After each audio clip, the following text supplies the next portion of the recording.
Chloe. Hi. Yay, we did it. Woo! I can't see you, but this seems to be happening Oh no, recently when I go live. I can hear you fine.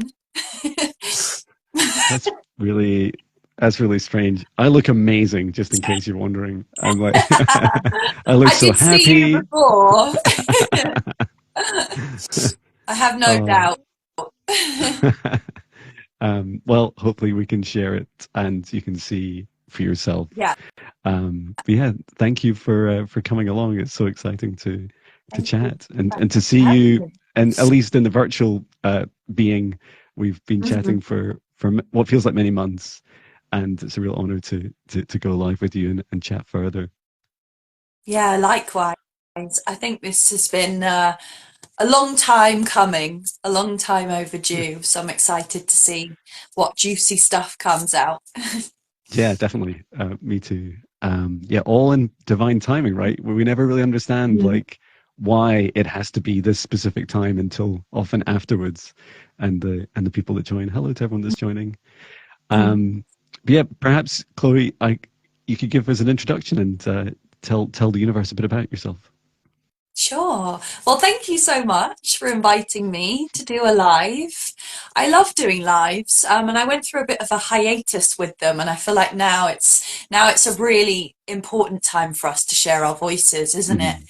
Mhm. So hello everyone, John's followers and mine, and whoever else is watching this. My name's Chloe. I am from the UK. I live in Oxford at the moment. Currently just enjoying being grounded here. I am a Kundalini yoga teacher. That's what I do full time, but I also intuitively guide people. This year, my main focus is on in-person events, so bringing people together and helping to guide people on really discovering and embracing their soul's mission. So, yeah, that's me. Just a little intro.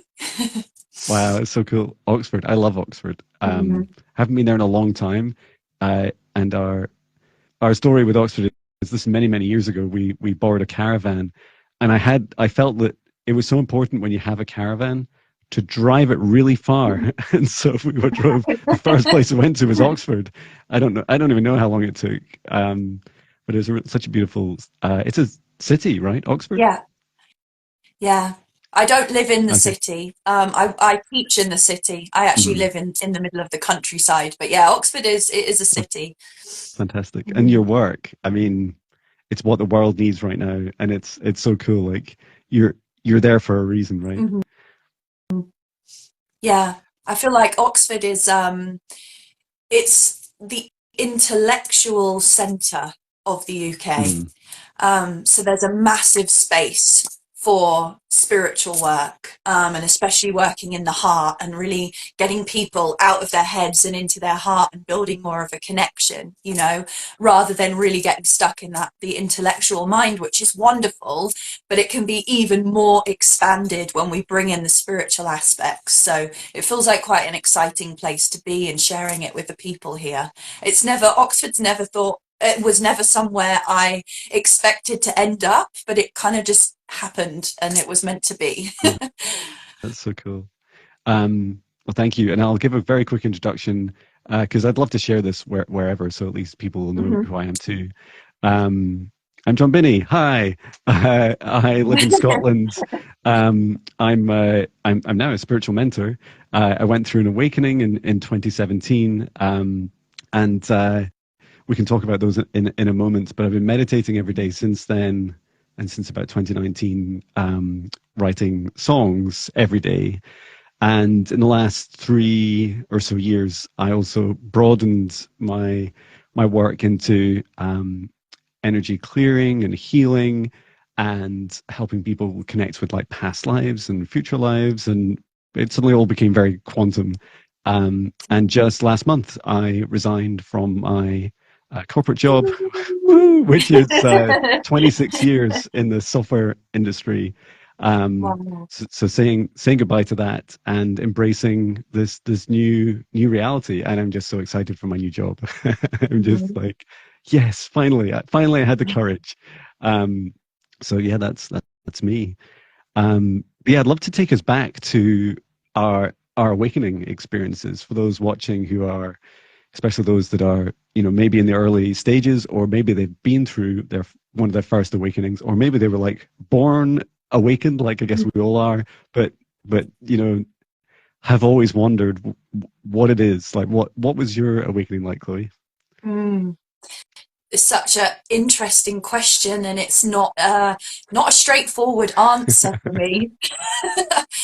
Because I feel like we all have such a completely different and unique experience, and yet in so many ways they are similar and they parallel. Mhm. But I wasn't someone who had, this sudden activation. A lot of people, well, some people experience Kundalini activations where their whole life gets flipped upside down. For me, it was a few different stages. Mhm. I feel like since as far back as I can remember when I was a child, I found it very difficult to agree with the rules of society and the conditioning of the world that we were brought into. So I've always been a bit of Yeah. a rebel at heart. But I always something deep within me said, why am I going to school? Why am I learning all of these things? There was always this sort of yearning for something beyond that. Mhm. So I guess I've always been a questioner of the 3D reality.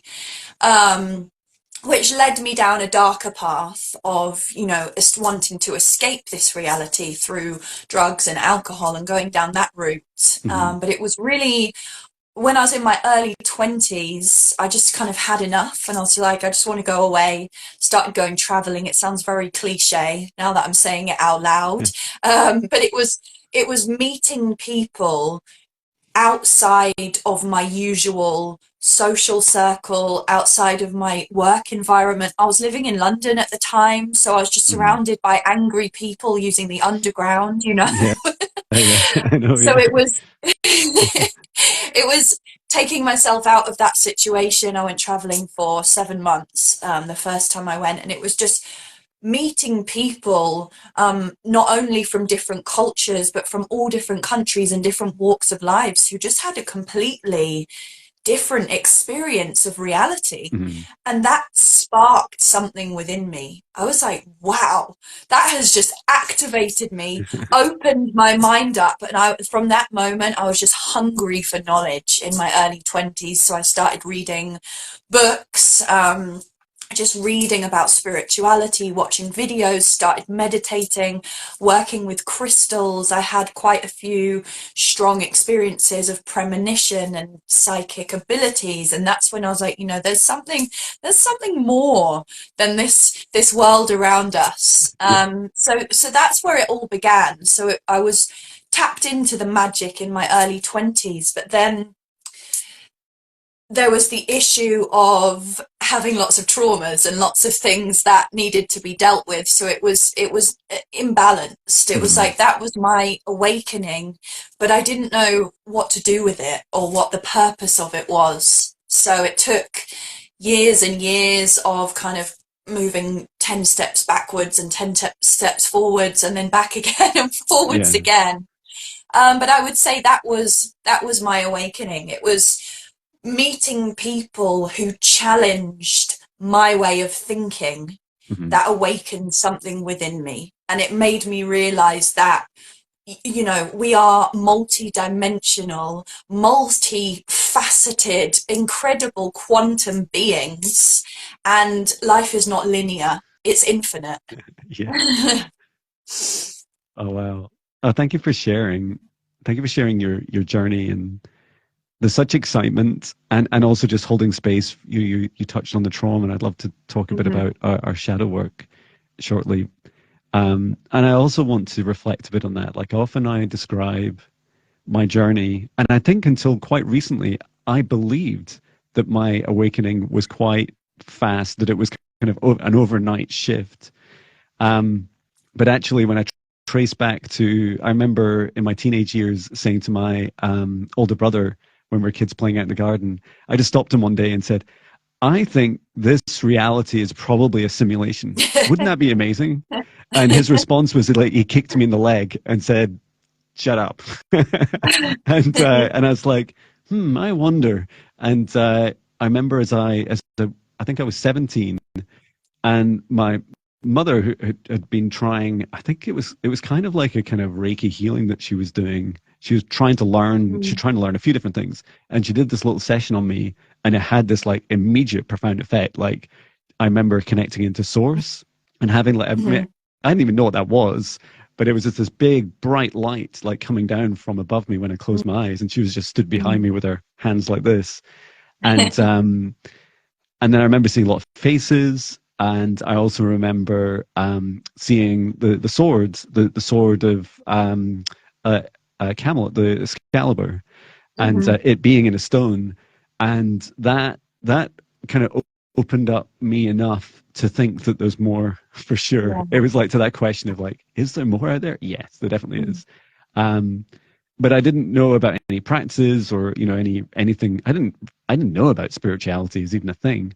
And I went into university, and I took many substances. Like I ended up like a lot of it was like putting myself in a position where I was just disconnecting, so I could like wear this comfort blanket, so I didn't have to face my shadows, and still function, or I was just gradually deteriorating. It's a miracle. I ended up passing all my university exams during the summers. I worked during the summers to catch up. But the kind of the journey after that, I remember quite quickly being obsessed with UFOs and aliens and ghosts. And as soon as YouTube was born, I was just on it every day for hours and hours. And there was just this moment, I think it must have been around 2016 and 2017, I was watching Bridget Nielsen on YouTube. She's still going. And she crossed me over from this world of like, because she said, oh, I speak to galactic beings. And I'm like, people speak to aliens? Really? And it's like, that's amazing. And I remember she talked about spirit guides, and some of those things stuck in my consciousness. So when I did go through, it was a Kundalini yoga session I was at. I've only been to one so far. And that was my awakening. I meditated for about an hour, and I saw the creation of planets and stars and the energies flowing between them. And I loved it so much. I was like, I'm going to do this every day. This is free. I'm sober. I can. And I remember asking our teacher was like, can I do this every day? Is it safe? What do I do? Do I just do the same things we did in class? And to this day, it's the same thing I do. Nice. That's beautiful. Yeah, I can resonate a lot with your story. Similar with me. I was just escaping my life with substances. But something that has been a part of my awakening journey actually was psychedelics, and working with the plant medicines, because they have opened a lot of my mind's eye and helped me. But I have to say that I don't know if I would be here today if it wasn't for spirituality. And it's quite a scary thought, but it's the truth.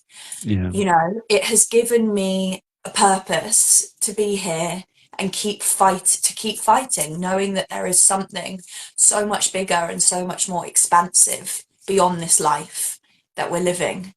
And I remember actually the first Kundalini yoga class that I went to. That was a huge turning point for me, because before that I was still partying a lot and still taking a lot of drugs and going out, and it's like I had this spiritual wanting to be inquisitive about it and wanting to learn more, but I was still very stuck in the old toxic cycles and habits of my life. And I went to a Kundalini yoga class. I had no idea what it was. Like, I knew what yoga was, but I had no idea what Kundalini yoga was. And someone had recommended it to me, or I'd heard someone talking about it on a YouTube video, like you said. And I remember finding a local Kundalini yoga teacher, and I went to one of her classes, and that was it. I was like, this is a way that I can feel higher than I've ever felt taking drugs or alcohol or partying, any of those things. This fills me up with the highest form of ecstasy that I've created within myself. And that was when I feel like something truly shifted within me, because I was like, I can actually create this power within myself, and I have the power to make a change in my life. And that is amazing. That is what these practices can give us. They give us the tools to take charge of our lives. So that was a really big turning point for me, because I realized that actually I'm not insignificant. I have the power to change my life and start reversing some of these toxic cycles of behavior through these practices, which I've, like you, I do, you know, if not daily, weekly, as much as possible. The breathing, the movements, the meditations. Oh, that's fabulous.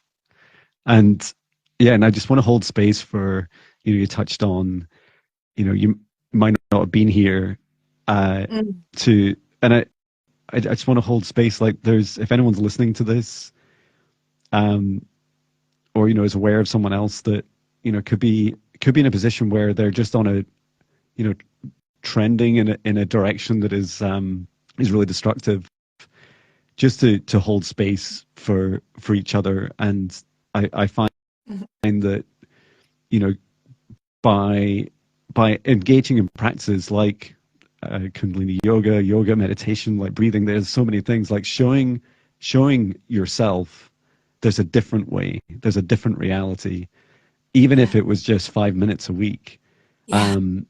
That it's enough to make people think twice. And in the times it's just over a year since I lost a dear friend at work, and when he left, when he passed over, a lot. I feel a lot of it was contributed to his stress in his life and workplace, and I saw that in myself. Only a year prior to that, I saw this just can't cope situation. Mm. And this was even after my awakening and meditating every day. But what that practice allowed me to do was to see that there's another way, and it triggered in me the decision to go part-time, and just to find a way of coping that's not going back to my old patterns. And yeah, I continued to I've drunk since I think since about the age of like 16, and when I went through my awakening, I still continued to drink for a little while. And it was quite funny, like I would try and meditate the next morning, and it was really, really hard with a hangover. Like I was just like, I would sit there with this kind of foggy thing in my head. My every part of me was like, it reminded me of a dream I had when I stopped smoking when I was in my early 20s. I was running in that dream with a cigarette in my hand, and it was like that choice. It was like, I've got to choose either the smoking or the running. Which is it going to be, Jon? Yeah. And I chose running, and then later I chose the meditation. And those shadows were. I think what's also surprising, I'd love to come on to this, is when you're awakening, or when you start to invest in your awakening, like you start to realize this is good for me. There's goodness and excitement, and it's super fun too.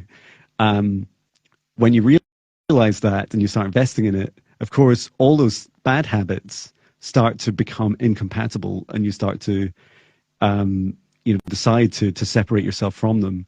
And the downside, or at least you think in the short term, the downside is that it then reveals the shadows. And I entered some of my first shadows I encountered once I stopped drinking were like, there was a lot of absence of self-love, like, and it was just filled with alcohol, or work. Bless you. Thank you. And I didn't realize how bad it was. Like, how, like, my self-talk was awful. Yeah. My self-talk was like, I'd look in the mirror and just abuse myself mentally, go like, look at you, like you're just like you're a walking zombie. You're so stressed. You look so old for your age, and I just like imagine if someone actually came into your room and said these things, you'd be so insulted. And yet I found it, I found it so like get out. And yet I found it so acceptable that this was just my reality. It's like I think a lot of me thought that this is what everyone does. Mm-hmm. Yeah. I think I think actually we don't even think it's acceptable, because when we're drinking a lot and taking drugs, it just lowers our vibration to a level where we're not aware anymore. Mm-hmm. And that's what I realized. Like, I was the same as you, not sleeping, drinking so much, hungover, in this constant cycle. It got to a point where it's like in weekdays when I had to get up and work the next day, and just, I think you don't even notice how you're speaking to yourself until you remove those things that are lowering your vibration. So you become hyper aware, hyper emotional, and all of this negative chatter and thoughts come flooding in, and you're like, whoa.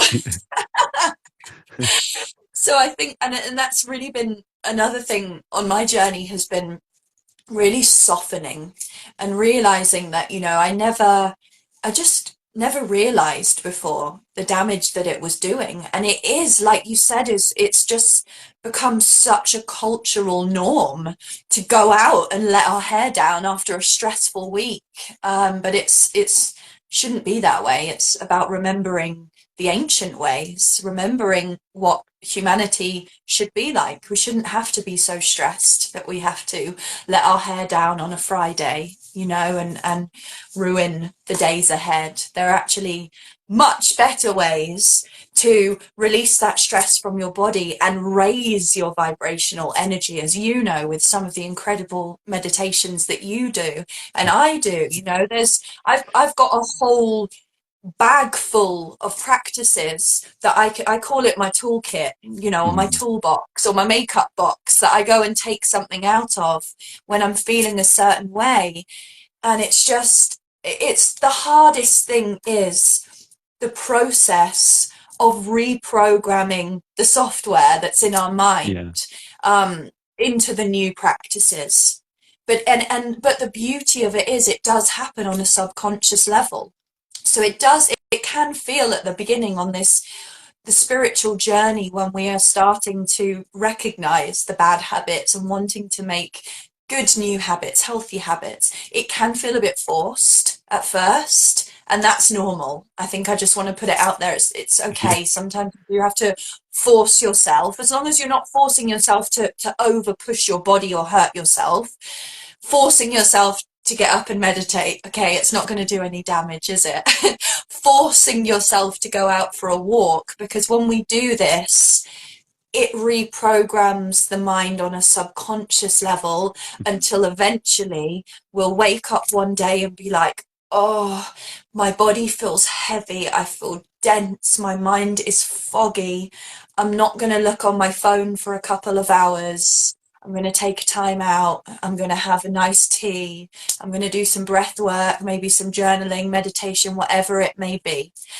And just knowing that you can trust in that toolkit that you have, Yeah. yeah, that makes a big difference. But it happens slowly.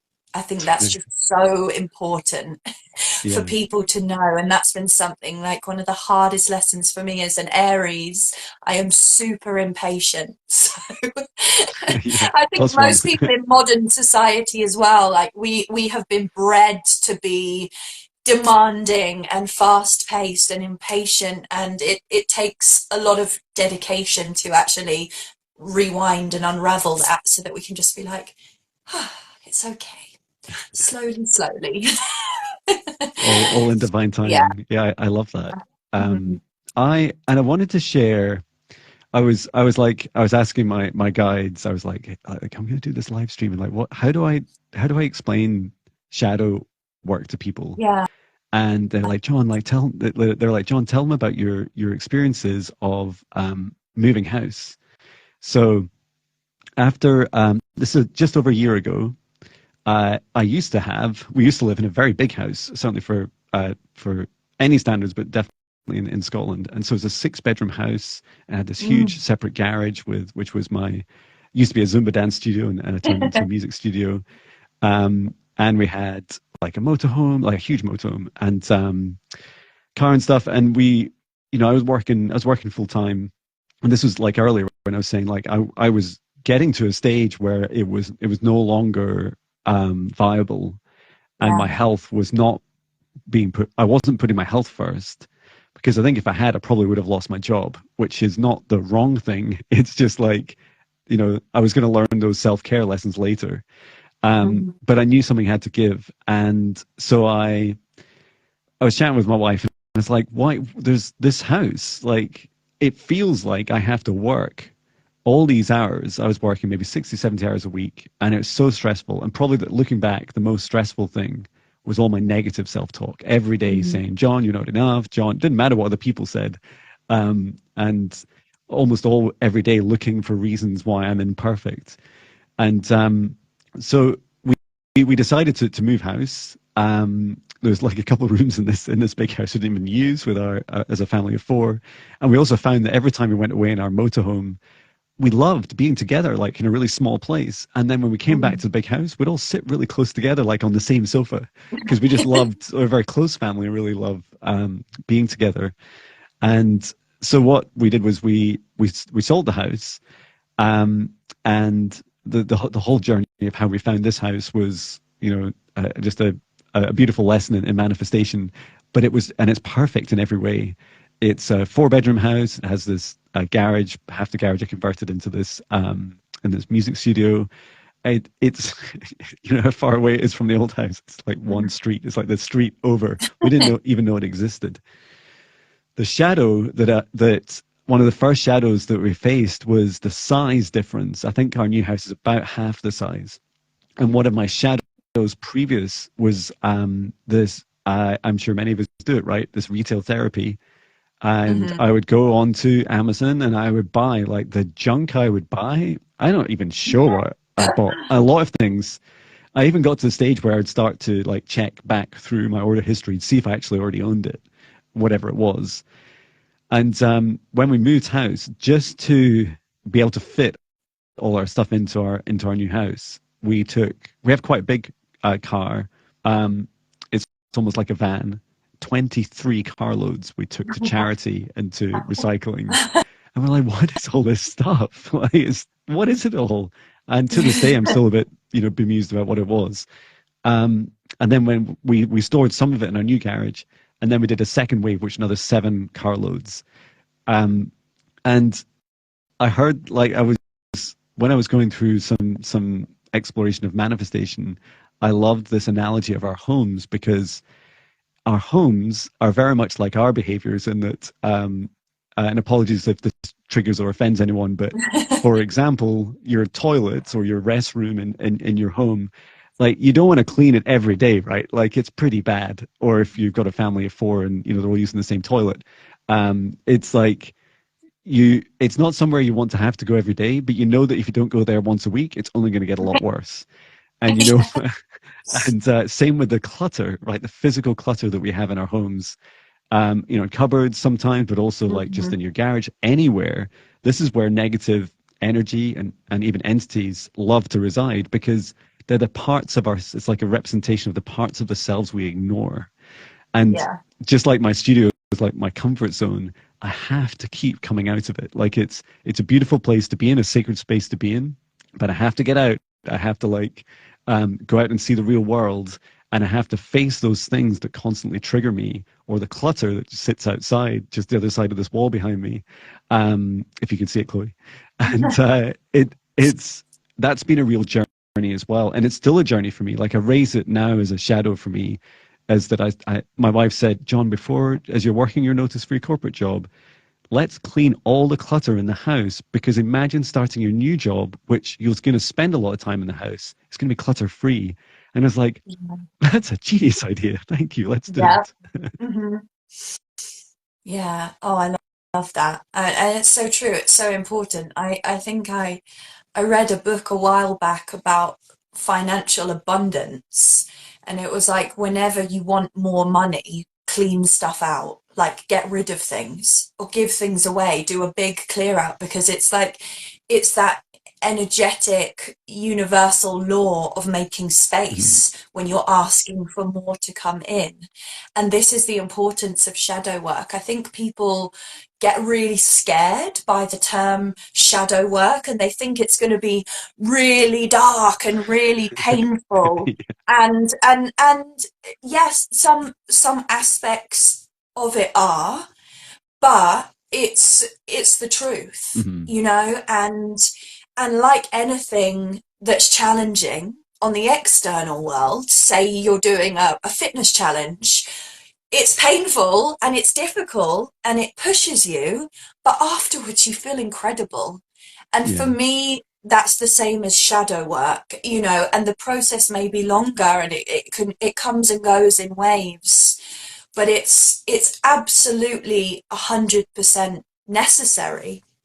But the wonderful thing about shadow work is, once you face a shadow or a trauma, and you work through it, you start understanding yourself, Mhm. and past experiences in your life and relationships start to make sense, and you're like, oh, now it all makes sense.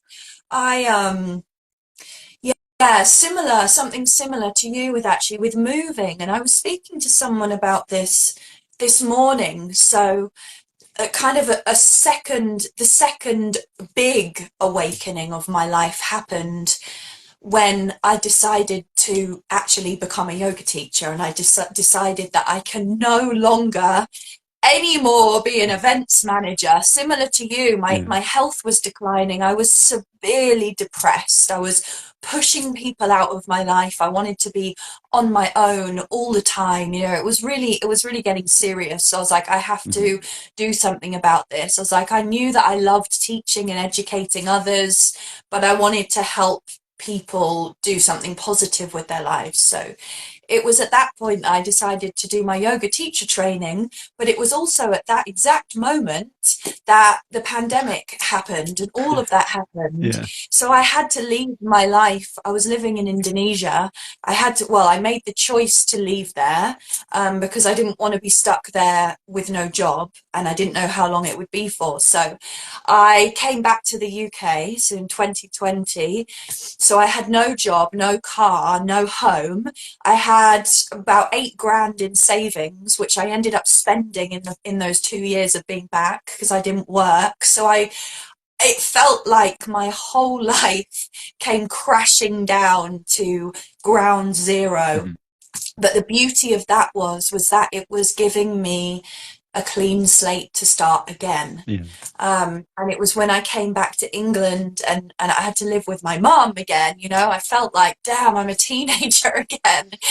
Um, it was in that time that I really got serious about sobriety, and did lots of fasting, and it really opened me up to my Yeah. emotions. So I was able to open myself up to my shadows. And the two main things, the main shadows that we have, are from our parents, from our mum and from our dad. So it opened me up to a lot of that. So it began with a lot of heart healing, which can be painful because you can just all of a sudden start flooding all of these emotions out from your heart and crying. But once you give yourself the space and permission to just weep out a lifetime and past lifetimes of pain Mhm. and heartbreak, oh, the relief you feel after that is it can't be explained. But most of us are too scared or too conditioned to even make space for that kind of emotion to flow. Yeah.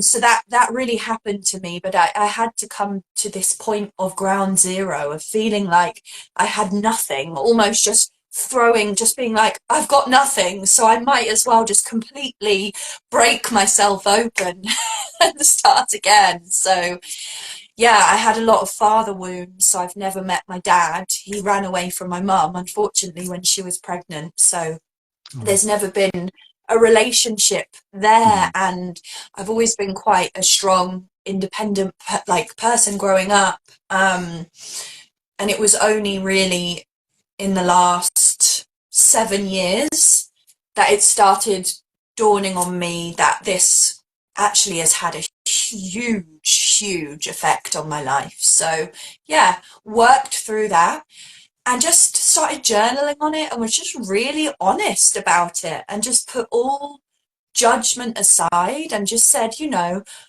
when you just put it in black and white, not having a masculine figure or a role model in a child's life, Mhm. of course, it's going to cause a huge imbalance. Of course, Sure. it's not woo woo. It just is. And when I just sat down with myself and really just came to a place of accepting that, just so many things clicked into place and so many triggers, so many past traumatic relationships with myself and with other people just all clicked.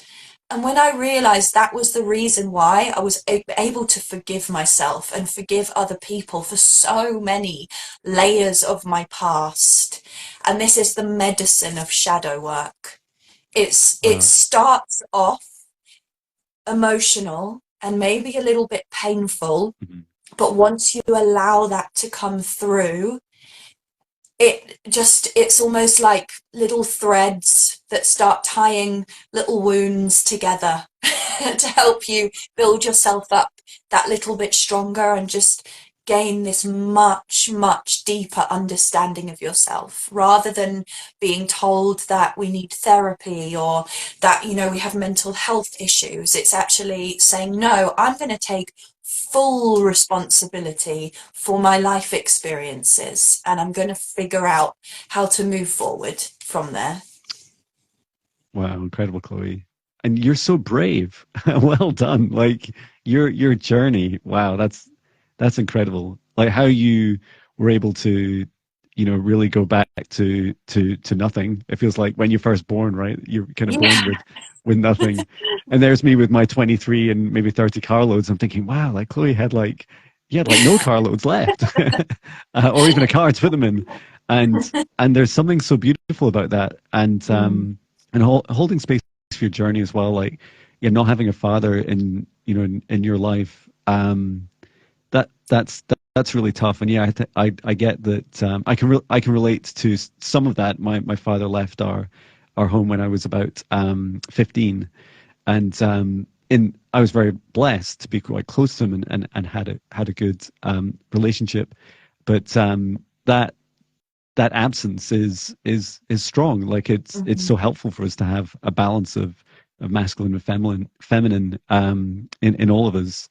Yeah. And yeah, I really resonated with your where you're saying like latterly about the shadow work itself. Like when you take responsibility for your entire reality, it it's almost a shadow in itself, isn't it? You're thinking, what Yeah. you mean everything? It's like, yeah, everything, Yeah. John. It's like, all the war, like all the things that happen in this world, all the most terrible things you've ever heard in your life or could ever perceive, that if we're really one, that means none of these things are excluded and that they're all in Mhm. us.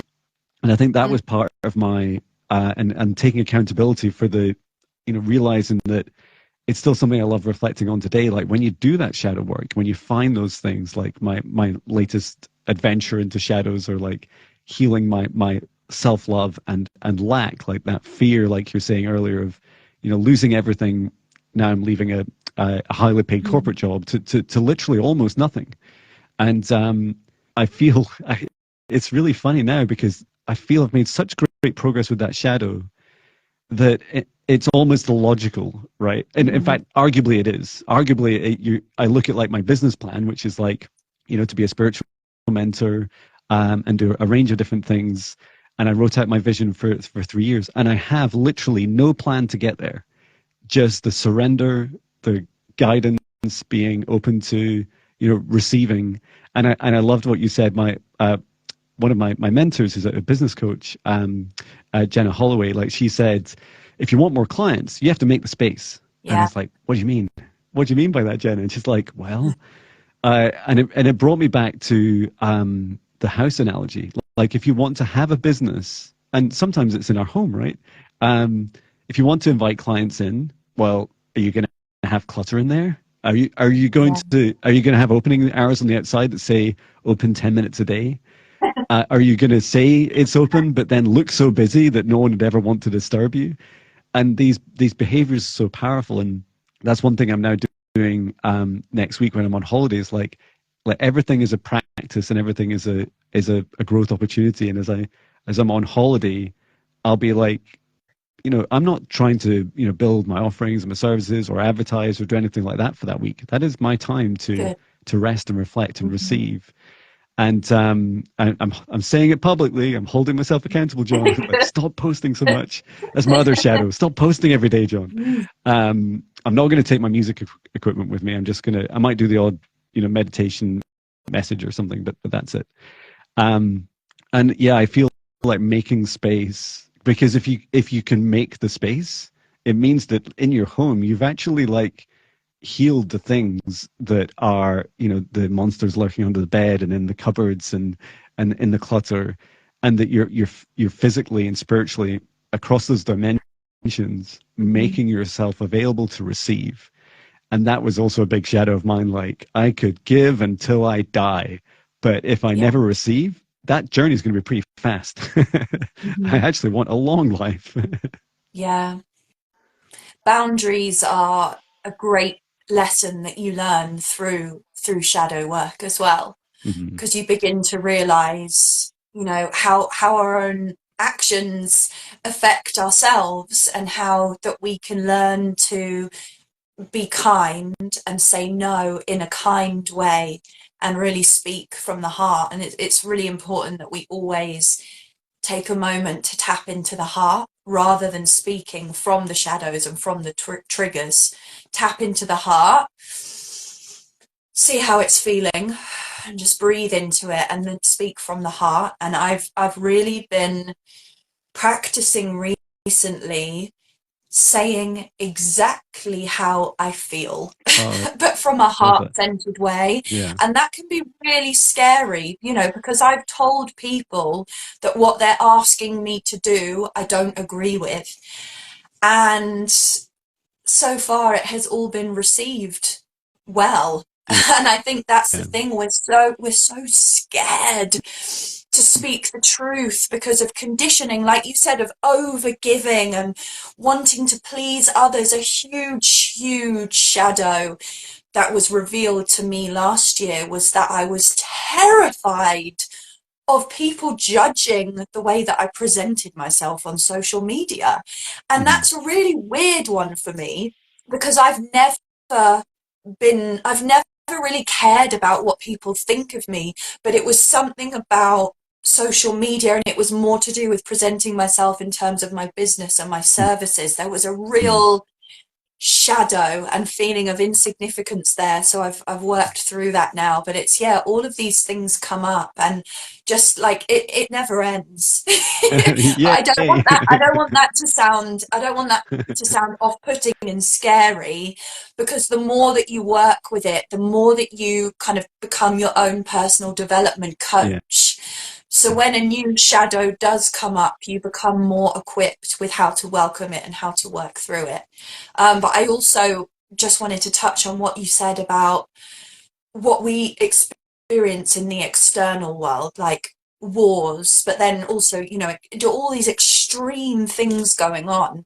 And it's so true, because the darker the shadow, the brighter the light, right?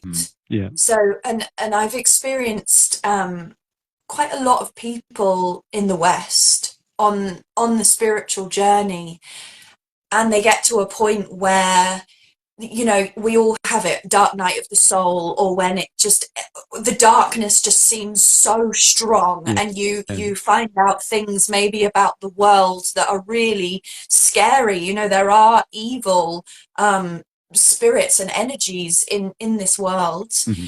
But I've seen people kind of experience that and then just get so scared and so freaked out that they recoil inwards and just completely bar all spiritual work. Yeah. Whereas when we're actually, the more darkness that we experience and the more evil that we become open to, that's actually because we're expanding. Our light is expanding. It's that balance of Yeah. opposites.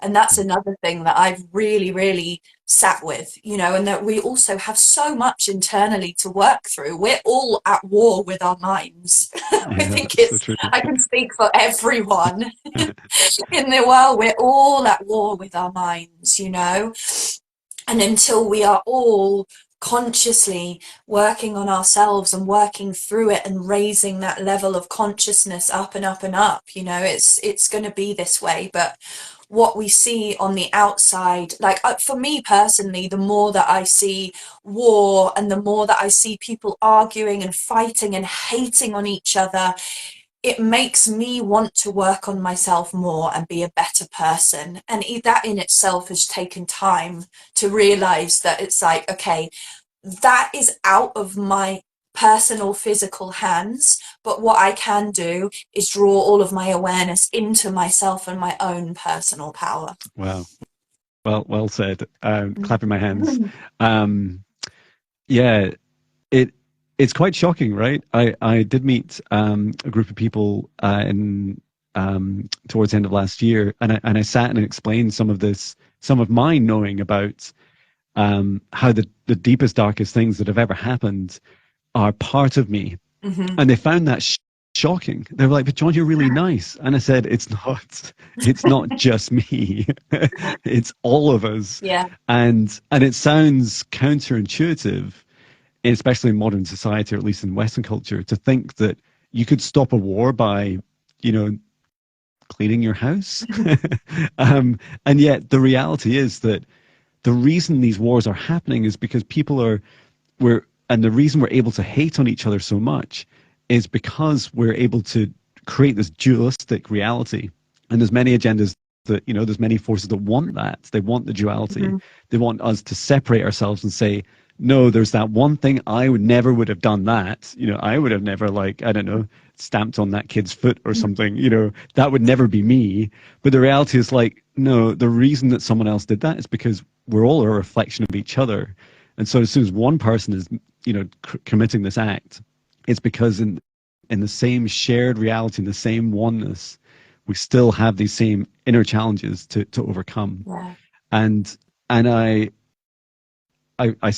still, you know, get a little bit triggered when I'm seeing like lots of active posts from people when they're calling out the pain in the world, and they're creating a division between themselves and other people and saying, look what others are doing to each other.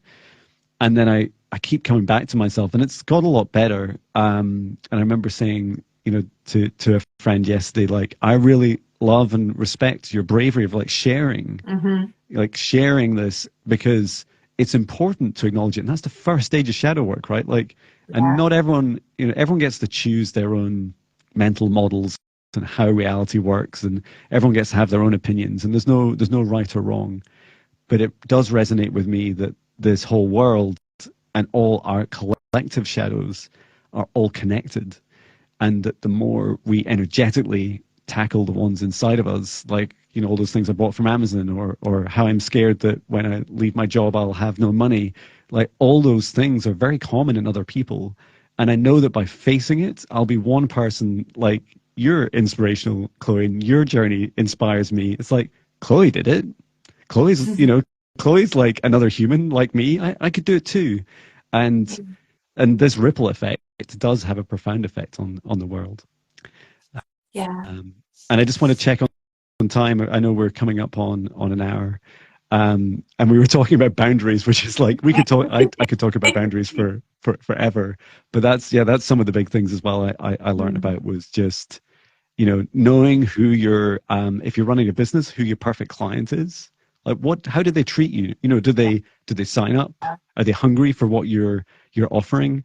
Or do they, like, question you constantly and, give you a hard time or not turn up. And I ended up like writing it down. I ended up writing down, and it's really helped me, because when people fall the wrong side of it, I can just check in on my heart, and like you're saying, like check in how that feels, and then say that doesn't resonate with me, and maybe this person is on the right journey for them, but they're not far enough to be able to connect with us, and maybe we will or maybe we won't ever work together again.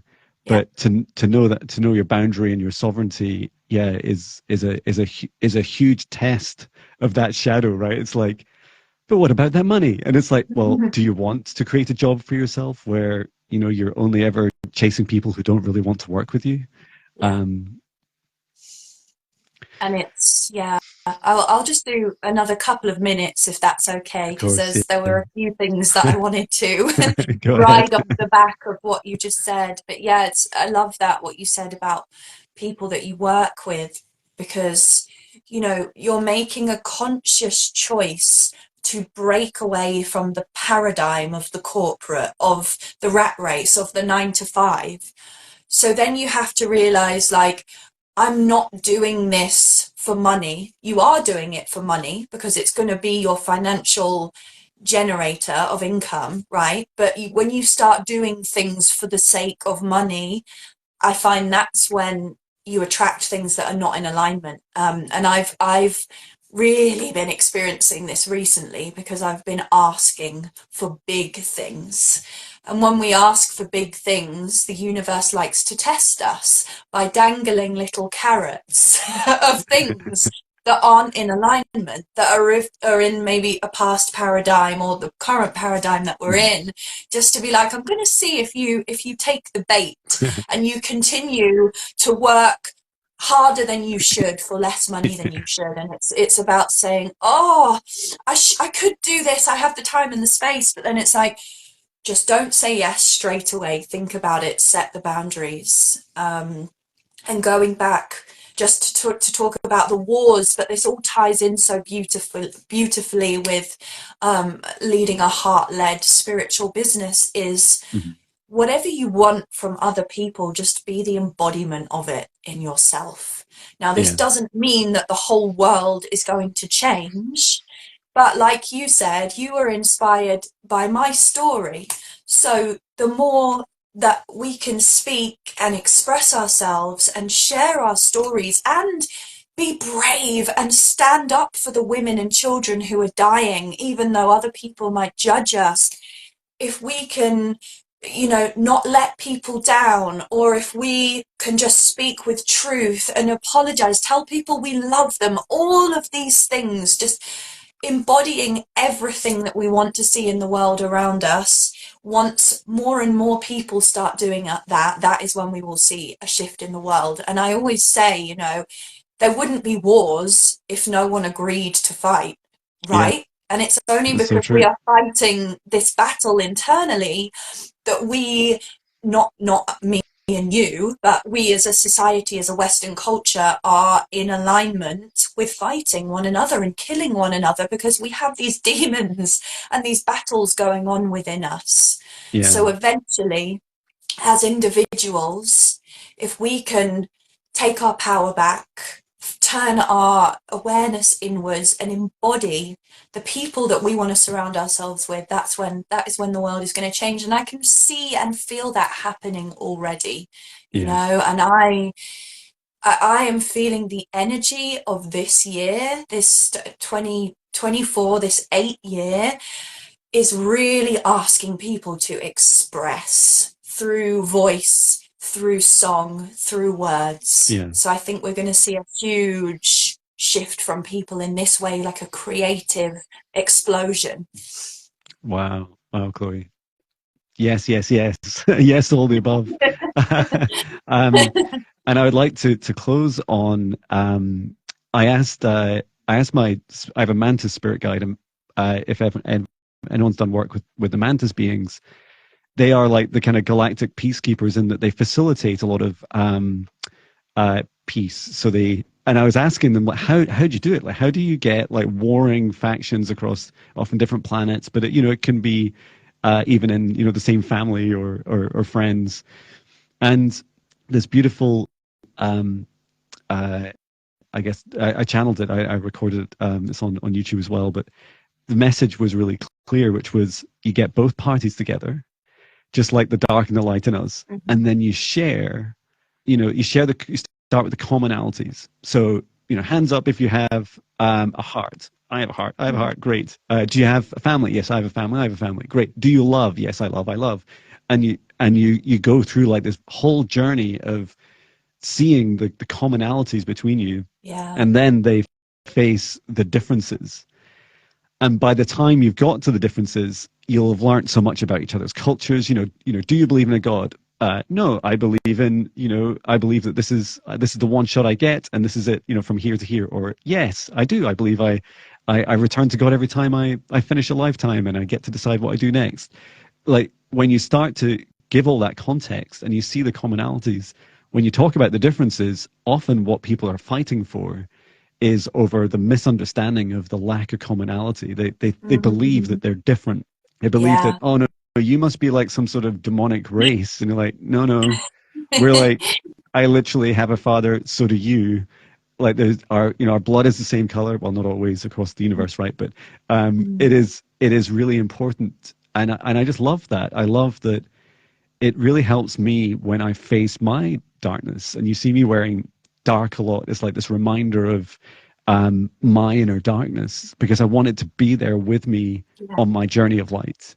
And I Mhm. want to hold them in balance, and hold it very nakedly and authentically and transparently, because every time I hide it, really bad things happen to me.